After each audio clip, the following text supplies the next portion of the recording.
Ma kasutan võib-olla sellist isiklikku näidet, et milleks seda vaja on, et minu eelnev kogemus tuleb siis tööstusettevõttest ja Estankist ja oli selline võib-olla mingis mõttes selline rohepöörde edulugu ja eeskuju, siis seal seda pööret tehes mul nagu jõudis üsna ruttu kohale see, et jah, sa teed ühes ettevõttes ära ja selle mõju on hea, aga see mõju on piiritletud. Et kui me mõtleme Rohetiigri peale, siis meie eesmärk on nagu ühiskondlik pööre ja selleks, et seda oleks võimalik saavutada, peab see mõju saama suuremaks. Ja selleks ongi vaja, et ei oleks mitte ettevõtted üksikuna oma roheliste ambitsioonidega, vaid et need ettevõtted hakkaksid omavahel nagu koonduma, koostööd tegema ja kõik, kes soovivad seda, saaksid niivõrd selle kaudu nagu mõjustatud ja see muutus saaks tulla nagu palju kiiremini. Ja kui me Rohetiigris selle peale mõtlesime, siis me hakkasime nagu ringi vaatama, et me ei taha jalgratast leiutada, kas on midagi sellist Eestis olemas. Ja meile tundus, et siin on täiesti selline võimalus ja selles mõttes tühi koht, mida on vaja ära täita ja ma arvan, et Rohetiiger on kõige loogilisem ka selline organisatsioon, kes peaks need ettevõtted kokku tooma. Ehk siis kokkuvõtlikult, et kui täna need motivatsioonid on üsna killustatud, et Rohetiiger tooks need motivatsioonid kokku, see kasvaks suureks mõjuvõimuks ja see aitaks nagu oluliselt kiirendada seda muutust, mida me tahame näha. Et üks selle kokkutuleku põhjus võib-olla ongi see, et luua selliseid klastreid ja ökosüsteeme ja et ettevõtted hakkaksid nägema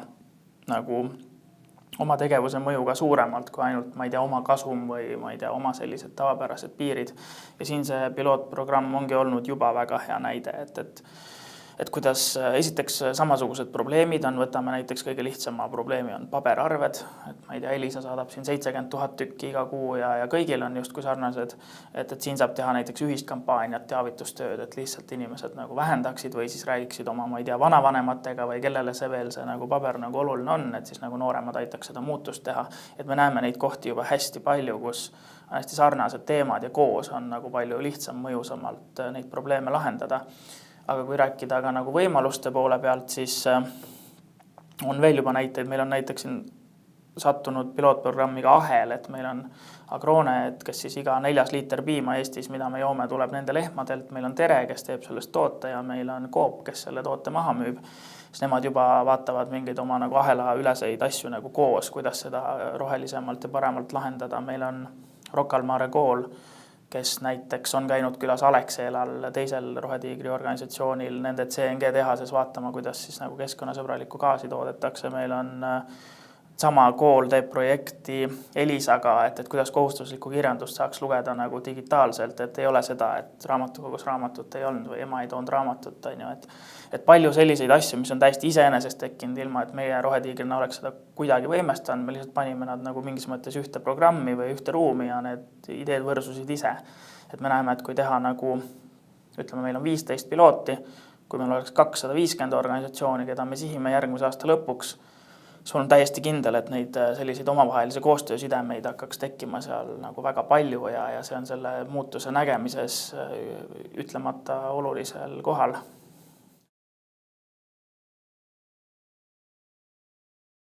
Ma arvan, siin on 2 niisugust kontseptsiooni või mida võiks kasutada. Üks ongi siis üleüldine selline jätkusuutlikkuse printsiip, et me näeme, et praegu hästi palju tegelikult me toimime nii, et kõige tähtsamad on majandushuvid, siis on võib-olla sotsiaalsed huvid ja kõige lõpuks nagu loodus. Aga Rohetiiger ongi loodud ju sellepärast, et see võiks nagu teistpidi olla, õiget pidi. Et me näeme, et ma ei tea, et kui meil on ajaloos sellised olulised mingisugused institutsioonid on nagu religioon, teadus ja majandus, siis need on kõik nagu justkui liikunud sellisest viisi, et on sattunud olukord nii, et kasv ja areng ja kõik muu on nagu tähtsam ja see loodus on jäänud nagu järjest rohkem vaeslapse rolli. Eriti võime rääkida mingist tööstusrevolutsioonist, kui tuli jooksev vesikanalisatsioon, elekter ja mootor, et siis hakkas inimesel jõud loodusest üle käima ja pärast seda on seda ka nagu korduvalt ja pidevalt tehtud, et võetakse loodusest rohkem kui tagasi antakse. Ja et Rohetiigri nagu olemasolu ongi vajalik selleks, et see nagu õigesse ja loogilisse järjestusse tagasi panna, et kõige tähtsam on see väline keskkond, kus me nagu elame, sest kui me võtame rohkem, siis varem või hiljem see saab otsa, kust me võtame. et see peab olema kõige tähtsam ja selle säilitamine on aluseline. Ja siis on inimeste heaolu ja kui need on tagatud, siis tegelikult jääb veel piisavalt ruumi üle ka, et majandusel võiks nagu hästi minna, aga see ei tohi olla nagu tagurpidi järjekorras, nagu see on pikalt olnud. Ja võib-olla teine printsiip on siis nagu tasakaalus majandus, millest Rohetiiger palju räägib, et ma siin kasutan tihti seda sööriku majanduse mudelit, mis ei ole siis üldse meie poolt välja mõeldud, on juba mõned aastad tagasi välja töötatud mudel ja see siis sisuliselt näeb välja nii, et söörikul on sisepiir ja välispiir, et sisepiir võiks siis olla inimväärne elu ja välispiir võiks olla nagu planeedi võimekus vastu pidada ja olla nagu selline tasakaalus, et siis kogu see majandustegevus peab jääma nende kahe piiri vahele, et võimalikult paljudel inimestel oleks inimväärne elu ja see kõik toimuks nii, et planeedil ei ole halb. Et need kaks on võib-olla sellist printsiipi, et kokkuvõtlikult veel, et loodus kõige tähtsam, sotsiaalne keskkond teiseks, majandus kolmandaks ja selleks, et kogu majandustegevus oleks siis tasakaalus nende kahe põhimõttega, et inimväärne elu ja planeedi kestvus. Nii et Rohetiigri eesmärk on luua ja rakendada loodussõbralikke praktikaid kõikides sektorites ja siin on nagu kaks asja, kõigepealt see loomine, mis tähendab nagu väljamõtlemist või siis nagu kuskilt mujalt selle info ammutamist ja selle rakendatavaks muutmist ja siis rakendamine samamoodi, et Rohetiigri unikaalsus ilmselt peitubki selles, et me nagu teeme asju, mitte me ainult ei räägi nendest. Ja see kõik sektorid on selles mõttes oluline, et me näeme, et meil on 4 sektorit, on üksikisik, erasektor ja vabakond. Et nendest me tahame kokku koondada ühiskondliku tellimuse ja siis riigi abil teha need muudatused ära, mis on vaja, et ühiskond muutuks roheliseks. Ja see esindusorganisatsioon ongi siis erasektori vaade, üks suund, mida me oleme võtnud ja sellega me tegelikult alustame kõige prioriteetsemana, sest me näeme, et seal erasektoris on nagu võimalik koondada mõjuvõimu, sest et need organisatsioonid, kes saavad meile tulla sinna, on suured ja nende arvamus on tähtis. Ja tegelikult see aitab ka meil kui Rohetiigril nagu püsida iseseisvana ja oma tegevus nagu ära jätkusuutlikustada. Nii et see on nagu justkui selgelt meie selline esimene 1-2 aasta prioriteet. Et meil on see nagu eelis, et me kuidagi ka saime alguse läbi selle erasektori. Et meiega seotud täna on juba 50 organisatsiooni enne, kui me üldse ütlesime, et me sellist esindusorganisatsiooni tegema hakkame ja me näeme, et nendest peaaegu kõik siis on avaldanud ka juba soovi üles kuuluda sellesse esindusorganisatsiooni, mida me loome. Ja praegult me oleme kuidagi seadnud latti nii, et me läheme 250 organisatsiooni järgi, et see tuleb selline aktiivse osalusega selline organisatsioon, et oodatakse, et need liikmed ka panustaksid. Et selles mõttes me ei taha seda suureks ajada, sest et me saaksime nendega omada sellist personaalset suhet, et meie aitame neid ja nemad aitavad meid. Ja lisaks siis 25 asutajaliiget on selline aunimetus, mida me oleme ka praegu siis nagu just aktiivselt nagu värvanud. Ja paari nädala jooksul nendest 25 asutajaliikmest, ma arvan, meil on üle poole juba ilusti koos ja ma arvan, et nende kokkusaamine ei saa olema nagu liiga suur probleem, sest et Rohetiigrit hinnatakse kui pädevat hea mainega juba organisatsiooni ja nähakse, et meil on suutlikkus neid muutusi ellu viia ja tahetakse kuuluda, tahetakse aidata ja panustada. Ja kui me räägime sellest suuremast 250 liikmest, siis ma arvan, hea näide on see, et kui me tulime välja oma avaüritusega siin augusti lõpus, siis kohe oli väga suur huvi juba selle vastu, mis me teeme. Nii et mina olen üsna optimistlik, et see värbamine ei saa olla nagu väga keeruline ja need, kellega me oleme juba suhelnud, ongi kõik tulnud kaasa. Et juba täna ilma, et me oleks iga avalikuks läinud, ma arvan, meil on selline 20 liiget juba olemas ja ma arvan, et siin on vaja lihtsalt nagu aega ja tööd, et suhelda ja selgitada, miks seda vaja on ja miks peaks liituma ja need liikmed tulevad hea meelega, mulle tundub, sest neid, kes tahavad seda muutust näha ühiskonnas, neid on järjest rohkem. Et me kuidagi oma jaoks olemegi prioritiseerinud, et enne see asutajaliikmed, et see on seotud sellega, et kui me ütleme, et nüüd see organisatsioon on loodud, et need peavad meil olemas olema. Ja siin me olemegi üle 10 neist juba nagu ise leidnud varasemate kontaktide põhjal, aga siin on ka üleskutse, et kellel on huvi ja soovib liituda, siis saab meie käest nagu uurida, et mida see endast nagu tähendab ja kutsume kaasa mõtlema. ja see tavaliikmete etapp järgneb siis tegelikult sellele, kui me jaanuari lõpus oleme ametlikult ära asutanud organisatsiooni, aga kõik, kellele see on huvitav, saavad juba praegu meile oma nagu huvist nagu märku anda. Et selleks, et need 250 liiget aastaga kokku saada, me näeme, et on vaja nagu päris tõhusalt toimetada, et see lihtsalt võtab nagu oma aja. Et kõik on oodatud oma huvist teada andma. Et sisuliselt meil nagu, ütleme, me oleme pannud lati hästi madalale, et kõik saavad tulla meie liikmeks, kellel on see kestlik ambitsioon ja üks konkreetne eesmärk, kuhu nad tahavad jõuda. Ja me ise näeme, et kuna me oleme nii aktiivse osalusega organisatsioon, et siis et see võimaldabki meil nagu ka hästi aru saada sellest, et kes nagu päriselt soovib ja kes näeb siin mingit maine kasu lihtsalt, et toimuvad sellised üsna tihe nagu koostööline tegevus, kus siis nagu selgub see, et mis on kellegi selline agenda soov ja siin me tahamegi nagu kuidagi valideerida ära, et me nii meie liikmed kui meie siis viime ühiskonda edasi ja teeme seda koostöös. Meil on kuidagi olnud nii, et me oleme värvanud, meil on hästi paljud, kes ilmselt ütlevad meile üsna kohe oma jah-sõna, aga mõned on juba ka seda teinud, et need ma saan nimetada, et nende hulgas on LHV Pank, EBS, Ragn Sells, Alexela, Wolfscape ja mitmed teised. Aga ütleme nii, et tegelikult praegult on jõuluaeg,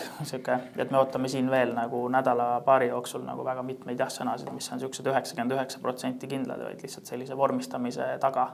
Aga enne ei ütleks, kui on ikkagi lõplik jah-sõna. See oli pikk diskussioon, mis meil oli, aga me näeme, et lävend on mõistlik panna madalaks. Oluline on see, et meie saame aru, et see organisatsioon tahab päriselt ja sisuliselt seda tegevust nagu teha. Ja ainuke selline tehniline kriteerium, mis on nagu väga ilmselge, on see, et ei tohi tegeleda millegi illegaalsega, aga siis pärast seda see pehme kriteerium on see, et Rohetiigri meeskond peab ka nagu ära ostma, et see on sisuline. Ja selleks meil kõik liikmed siis kirjutavad sellise 1 A4-lise motivatsioonikirja, et miks neile see teema on oluline ja miks nad näevad, et Rohetiiger on hea asi ja neil peab olema üks eesmärk. Et me lähme nagu hästi selliselt madalalt peale, sest me näeme, et me oleme disainid kogu selle esindusorganisatsiooni tegevuse nii, et see on hästi nagu sisuline ja need, kes nagu sisu ei suuda kanda, need nagu jäävad sellesse kinni ja need, kes on nagu väga head, need saavad sealt nagu väga suurt kasutegurit, mis on neile nagu tähtis. Ja asutajaliikmetega on kuidagi rohkem nii, et oligi nagu hulk organisatsioone, kes on juba, me oleme siin aasta aega pluss juba olemas olnud põhimõtteliselt, kes on juba varem avaldanud soovi kuidagi suuremalt panustada ja toetada. Ja meil on olnud lihtsalt see, et me ei ole enne olnud nagu valmis, sest meil ei ole olnud seda pakkumist, mille vastu, et me ei ole lihtsalt tahtnud korjata mingisuguseid annetusi ega midagi sellist, vaid me ütlesime, et kuule, et siin peab olema ikkagi mingi plaan. Ja me näeme, et selle esindusorganisatsiooniga meil on selline plaan ja asutajaliikmed saavad siis tegelikult nagu teataval määral au ja kuulsust, aga tegelikult saavad olla ka sellised nagu klassi- või trennikaaslased koos teiste väga väärikate ettevõtetega, kes siis saavad mingis mõttes võtta vastutust ka Rohetiigri sellise edu eest ja teatav selline strateegilise koostöö eelis kindlasti ka asutajaliikmetele nagu jääb, et kui on mingid valdkondlikud projektid ja asjad, siis nende poole pöördume kindlasti esimesena. Meie selline esimene eeldus või hüpotees sellest, mida me juba suudame pakkuda, on siis selline 3-osaline kõigile liikmetele. Ja need ongi, esimene on ühiskondliku tellimuse vormistamine, teine on teadmised tööriistad ja 3. on kogukond. See ühiskondliku tellimuse vormistamine on minu arvates nagu kõige olulisem, et Rohetiiger täna näeb oma tegevust nii, et meil on 4 tegevusvaldkonda. Meil on üksikisik, vabakond ja erasektor, kelle pealt me koondame seda ühiskondlikku tellimust. Ja me näeme, et meie liikmed annavad meile väga väärtuslikku sisendit nii võimalustest, kuidas ka teised võiksid käituda, et Eesti muutuks kestlikuks, kui ka takistustest, mis neil täna ei võimalda selliselt käituda. Ehk siis nad aitavad meil seda koondada ja seetõttu Rohetiiger saab olema võimestatud, et neid muutusi ühiskonnas nagu ellu viia ja seda riigiga koos teha. Ja teisipidi me näeme, see on nagu teistpidi suund ka, et on organisatsioonid, kellel on täna endal juba need ambitsioonid olemas, tulgu see siis klientide nõuetest, kes rahvusvahelist äri ajavad või oma sellisest filosoofilisest nägemusest, et kuidas asju tuleks nagu teha, nagu selles õiget pidi kolmnurgas, millest me alguses rääkisime, siis Rohetiiger saab pakkuda neile ka seda võimalust, et nad saavad olla sellises ühises väärtusruumis ja sellises, et Rohetiiger aitab neil nagu veelgi paremini seda ellu viia suuremalt, kui nad üksi seda suudaks. Et see on selline esimene siis see ühiskondliku tellimuse selline plokk. Teine on selline vähem filosoofiline, rohkem praktiline on teadmised ja tööriistad, et meil on täna juba Rohetiigri selline akadeemia ja praktika selline pilootprogramm, selle me järgmine aasta muudame alaliseks koostöös ülikoolidega, et seal saab osaleda, juhtimiskonsultatsiooni saab Rohetiigri käest, kuidas organisatsioon peaks alustama rohepööret ja roheteekonda, sest me näeme täna, et hästi paljudel ettevõtetel on juba soov, aga puuduvad oskused, et selline valdkondlik know-how on ikkagi võrdlemisi välja arendamata ja me Rohetiigris näeme, et meil on selline kogemus, et me saame seda nagu jagada, kuidas seda õigesti võiks teha. Siis on sisekoolitused, et ei piisa ainult sellest, et ettevõtete omanikud ja juhid saavad aru, vaid oluline on, et ka kogu nende meeskond saaks aru, et me aitame seda siis nii-öelda organisatsioonides ka laiali viia. Ja viimaseks on see, et me toome lihtsalt kokku nagu tarkuse, et kui kellelgi on kestlikkuse teemalised nagu probleemid ja küsimused ja nad ei oska tegelikult lahendada neid, sest praegult on juba hästi palju informatsiooni selle kohta, raske on teha õigeid valikuid ja siis Rohetiiger aitab. Et me praegu paneme kokku ka sellist teadlaste paneeli, mis oleks siis üks tööriist, aga meil on ka nagu, kuna me oleme võrgustikupõhine organisatsioon, siis meil on väga palju koostööpartnereid ja ütleme, et Rohetiiger on selline kestlikkuse info, inglise keeles on hub, eesti keeles võiks olla selline keskpunkt või tuum, kus hästi palju infot jookseb läbi, seega see on väga väärtuslik, ma arvan, meie liikmetele, et me saame nad suunata õigesse kohta oma küsimusega, mis annab neile võimalikult kiire ja hea lahenduse. Et see on teine plokk, on teadmised ja tööriistad. Ja viimane on kogukond. Ja üks on selline tore soe aspekt, et lihtsalt teades, et ühised väärtused on viibides sellises ühise nimetaja all on nagu hea asju teha, õppida üksteise kogemustest ja käia koos ja miks mitte siin näha ka ärilist edu, et kui siin ettevõtetel on omavahel nõudluse pakkumise suhe, et siis miks mitte leida endale ka sarnaste väärtustega koostööpartnereid,